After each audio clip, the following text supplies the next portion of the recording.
నమస్తే అండి, నేను మీ బోనశ్రీ. మీరు చూస్తున్నారు కదా, ఇది ధాన్యం తెచ్చి టిప్పర్ అనమాట అండి. అదేటన్నా టిప్పర్లు ధాన్యానికి వాడడం ఏంటి, ఇసుక వాడతారు కదా అని మీరు అందరూ అనుకోవచ్చు. అవునండి, ఒకప్పుడు టిప్పర్లో ఇసుకే వాడేవారు. ఇప్పుడు ఏమవుతుందంటే అండి, టిప్పర్లో రైస్ మిల్లు వారు కొనుక్కొని కొన్ని మార్పులు చేసి ఇప్పుడు ధాన్యానికి వాడుతున్నారనమాట అండి. అయితే ఎందుకని అంటే గుడౌన్ నుంచి మిల్లుకి ధాన్యం తోలాలంటే ధాన్యం బత్తాలో లారీకి లోడ్ చేసేవారని జట్టు వాళ్ళు. అక్కడ 10 మంది అవసరం పడేది. తర్వాత ఆ లారీ ఎట్టుకొచ్చేసి మిల్లు అన్లోడింగ్ చేసేదండి. ఇక్కడ 10 మంది కావాల్సి వచ్చేది. అయితే జట్టు ఎక్కువగా కావాల్సి వస్తుందని చెప్పేసి కొత్తగా ఇది కనిపెట్టారనమాట అండి. ఈ టిప్పర్ ఏం చేద్దంటే అండి, గుడం కాడ లోడ్ చేసుకుంటుంది అనమాట.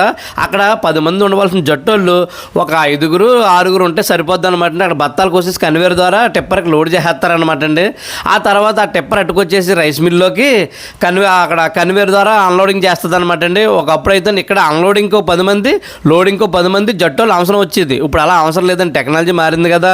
లారీ అన్లోడ్ చేయడానికి లారీ డ్రైవర్ కానీ లేదా అక్కడ ఉన్న డ్రైవర్ ఆపరేటర్ కానీ ఉంటే సరిపోతుంది. శుభ్రంగా లారీ కన్వేర్కి అన్లోడ్ చేద్దండి. కన్వేర్ అట్టుకెళ్ళి ఎలివేటర్గా అన్లోడింగ్ చేస్తుంది. ఎలివేటర్ అట్టుకెళ్ళి జల్లెడి తోటలో వేస్తుంది అనమాట అండి. ఇలా సింపుల్గా అయిపోతుంది అనమాట. ఒకప్పుడు ఇదే ప్రాసెస్ చేయడానికి చాలా మంది అవసరం వచ్చింది. ఇప్పుడు టెక్నాలజీ మారింది అంటే ఇప్పుడు అలాంటి అవసరమే లేదని చాలా సింపుల్గానే అయిపోతుంది.